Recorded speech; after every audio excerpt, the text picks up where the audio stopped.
On the 10th anniversary of chef Claudia Lawrence's disappearance, her distraught mum says she feels badly let down by officers. Joan Lawrence, 75, who fears she will die before any answers are found, accuses police of a catalogue of disastrous errors. The mum said, "I was promised everything was being done to find Claudia, instead one catastrophic mistake was made after another. The ultimate consequences are that even now I am woken in the dead of night, haunted by images of what could have happened to her because I don't have answers. I wake up, frozen with terror." Was Claudia frightened? Is she still frightened? "I'm so scared that I will go to my grave and not have the answers I so desperately need." She is demanding a public apology from retired Debt Superintendent Ray Galloway, the first man in charge of the hunt by North Yorkshire Police. Claudia, 35 at the time, was last seen on the afternoon of March 18, 2009, near her home in the Heworth area of York as she made her way back from work. She phoned her parents that night, but she failed to arrive for her 6 a.m. shift the next day at York University. It is thought she may have been abducted on her 2-mile walk to work. She has never been found, and despite numerous arrests nobody has been charged with her murder. Her mum says police errors include the first photo they released of Claudia. It showed her with blonde hair even though she was a brunette at the time. A new picture was not released for 4 years. Owen feels the biggest blow to the inquiry was when officers damaged her daughter's reputation. The mum said, "Her name was blackened.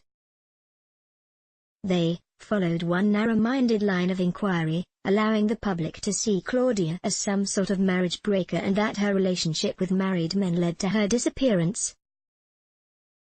It left me utterly broken. The person he was talking about wasn't my daughter, but a stranger." Commenting on this aspect of the case, former Detective Chris Gregg said, "You should never damage the reputation of your victim because you're closing people's minds." 8 weeks after Claudia vanished, the missing person case became a murder inquiry, without Joan being told. She said, "The first I knew was when I put on the news and there it was. Police now assumed my daughter had been killed." It's hard to put into words how heartbreaking that was. At his home in Cheshire, Mr. Galloway, who now runs a private investigations business, said, "I don't really want to respond to this, but I will say that Mrs. Lawrence has been critical of the police investigation in the past. After 4 years, a review team was brought in to look at the case, and Joan has praised the officers' work. Their inquiries resulted in arrests and additional searches. The unit is commanded by Det Superintendent Dime Allen, head of the Cleveland and North Yorkshire Major Investigation Team." He said, "This is the purpose of investigative reviews. When a team of fresh eyes and relevant experience are brought in, we updated the family at every opportunity. As we still do. We continued to investigate information provided about Claudia's disappearance and suspected murder." Det Superintendent Mallon added the probe had been made more difficult by the lack of CCTV near Claudia's home and scarcity of information from her phone. He said, "Claudia didn't have a social media profile, or a smartphone. We know also that her mobile phone didn't leave the area before it left the phone network.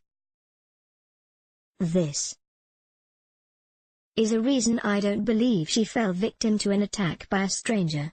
Mr. Gregg said all the signs point to Claudia, whose car had been out of action for weeks, leaving her house on March 19 and walking towards work. He added, "It is a very strong possibility she was abducted on that route. To mark the anniversary, Joan will buy purple tulips, Claudia's favorite flowers, for her mantelpiece." The mum said, "We have been in a very dark hole for a decade. It's the worst possible pain." She added she will never be able to forgive the first police team's action that lost valuable time. The second team has vowed to keep hunting. Joan said, "They have been very sympathetic but, sadly, I feel it's probably too little."